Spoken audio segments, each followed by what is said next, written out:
Okay, so I haven't updated you guys on our Lincoln in a really long time, and that's because we haven't really been working on it because we don't have time or money. And plus, there's one thing we really want to do, and that's engine swap it, because not that we have anything really against the 430, but it's rare, hard to find parts, and a pain in the butt to work on, frankly. So the choices we've had in our minds are like a Cummins swap, or an LS-based motor swap, or something else that's kind of crazy, or maybe like a Detroit diesel swap. I want you guys to like vote in the comments, like figure out what you guys would want to see. But remember, money's an option, so Cummins are like really expensive, but we can still maybe make that happen. Just depends on who will be on board and how we would get it, because like buying a Cummins straight up is expensive, but like getting like an old school bus with Cummins in it, it's way cheaper to do it that way. So an update on the Lincoln is that it runs, as you all know. It still needs a master cylinder. I haven't gotten there yet. We really haven't worked on it since the last episode we put up of the car. Like, it has not been touched really since then. Other things that need to be done to it is we're definitely gonna put air ride on it. We're definitely putting air ride in this car because it would just look sweet, and it's not that hard to do.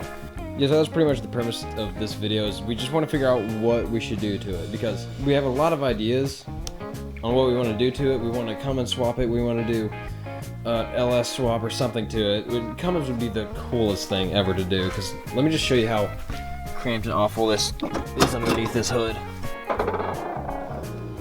So like you would think by looking back there'd be a lot of room, but Ford loves to just run their inner panels right down through there and make no room at all for anything.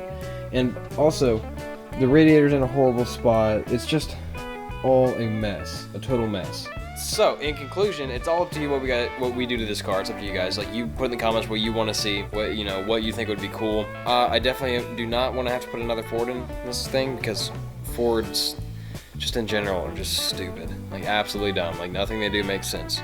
So, doing a Chevy or, a Cummins would be a lot easier that way. I think it'd be a lot easier. I think it'd be cooler. So, you vote. Up to you guys. Not really me, because I can't make up my mind. That's the only reason I'm doing this. Come on, good look at her. Well, it would look awesome in there. I'm pretty sure we're all thinking the same thing here. A little bit of black smoke, maybe. Thank you for watching this one little video. Just trying to figure out what we want to do with the car, because I can't make up my mind, like I said. So I need help from other people. Me and Mason both can't think of what we want to do. We want to do LS, we want to do Cummins, but we want to do a bunch of other things. And we want to know what you want to see, even though I'm pretty sure we all know what you guys want to see. But I don't know. I could be wrong. I could be wrong. So, put it in the comments. You have a good day. Take it easy.